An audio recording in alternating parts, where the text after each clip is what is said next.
समाजातील प्रत्येक घटकाच्या न्याय हक्कासाठी सदैव तत्पर नंदनगरी न्यूज, सत्य व न्यायाचा स्रोत। आपल्या जिल्ह्यातील प्रत्येक क्षणाची बातमी बघत रहा आपल्या नंदनगरी न्यूजवर आणि रहा अपडेट। नंदुरबार नगरपालिकेच्या सार्वत्रिक निवडणुकीमध्ये भारतीय जनता पार्टीने पूर्ण पॅनल या ठिकाणी उभं केलेले 41 उमेदवार भारतीय जनता पार्टीकडून उभे आहे। नगराध्यक्ष पदासाठी देखील अविनाश महादू माळी हे आमचे भारतीय जनता पार्टीचे अधिकृत उमेदवार आहेत। या मागच्या 15 दिवसामध्ये वेगवेगळ्या प्रकारच्या अफवा आमचे विरोधक म्हणजे स्थानिक पातळीवर शिवसेनेचे नेते कार्यकर्ते हे जनतेमध्ये पसरवून लोकांना भ्रमित करायचा प्रकार सुरू होता। अनेक प्रकारचे साम दाम दंडभेद नीती वापरून आमच्या या उमेदवारांवर दबाव आणून त्यांचा फॉर्म माघारी कसा होईल यासाठी सुद्धा प्रयत्न हे अगदी शेवटच्या क्षणापर्यंत शिवसेनेच्या या स्थानिक नेत्यांनी चंद्रकांत रघुवंशी आणि त्यांच्या कार्यकर्त्यांनी सुरू ठेवले। परंतु आमचे भारतीय जनता पार्टीचे हे एकनिष्ठ कार्यकर्ते तरुण तडफदार स्वयंसेवक यांनी कुठल्याही आमिषाला किंवा कुठल्याही दबावाला बळी न पडता ते अत्यंत ठामपणे उभे राहिले आणि आज 41 उमेदवार हे भारतीय जनता पार्टीचे नगरसेवक पदासाठी आणि एक उमेदवार नगर अध्यक्ष पदासाठी आज मैदानामध्ये उतरलेले आहे। आज आमच्या या उमेदवारांना सगळ्या प्रकारची धमकी असेल, आमिष असेल, दम देण्याचा सुद्धा प्रकार आमच्या उमेदवारांना आणि त्यांच्या जवळच्यांना देण्याचं काम हे आमचे विरोधक करतायत। त्यांच्या पायाखालची वाळू सरकू लागली आहे, त्यांना त्यांची हार दिसते आणि म्हणून ते अशा प्रकारचे पावलं उचलत आहे। पण नंदुरबारची जनता या वेळेला परिवर्तन घडवणार आहे। नंदुरबार शहराचा मूड सध्या परिवर्तनाचा आहे।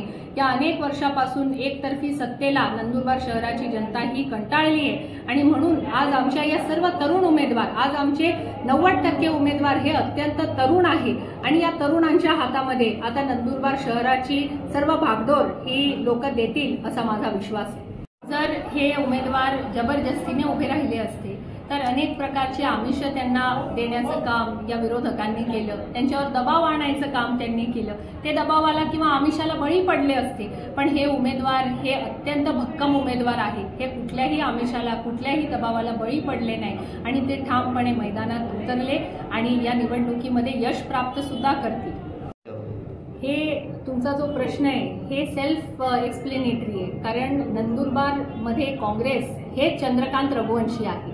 चंद्रकांत रघुवंशी त्यांच्या सोयीप्रमाणे लोकसभा विधानसभेमध्ये काँग्रेसचं काम करतात, नगरपालिकेमध्ये शिवसेनेचं काम करतात आणि त्यामुळे इथे काँग्रेसचं तुम्हाला वेगळं अस्तित्वच दिसणार नाही।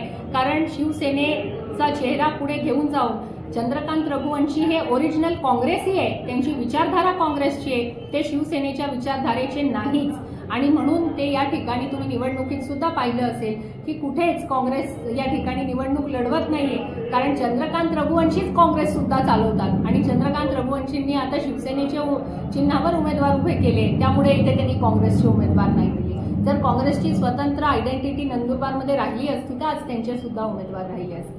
भारतीय जनता पार्टीची अत्यंत एकनिष्ठ कार्यकर्ता आहे। मागील 10 वर्ष मी नंदुरबार लोकसभेमध्ये भारतीय जनता पार्टीची खासदार म्हणून लोकांनी मला निवडून दिलं। या वेळेला सुद्धा खोटा नरेटिव्ह पसरवून लोकसभेच्या इलेक्शनमध्ये काँग्रेसने खोटा नरेटिव्ह पसरवला आणि त्यांना साथ दिली चंद्रकांत रघुवंशी आणि त्यांच्या लोकांनी। परंतु मी भारतीय जनता पार्टीचीच होती आणि भारतीय जनता पार्टीतच आहे, त्यांना कदाचित माहीत नसेल, त्यांनी रेकॉर्ड तपासून घ्यावा।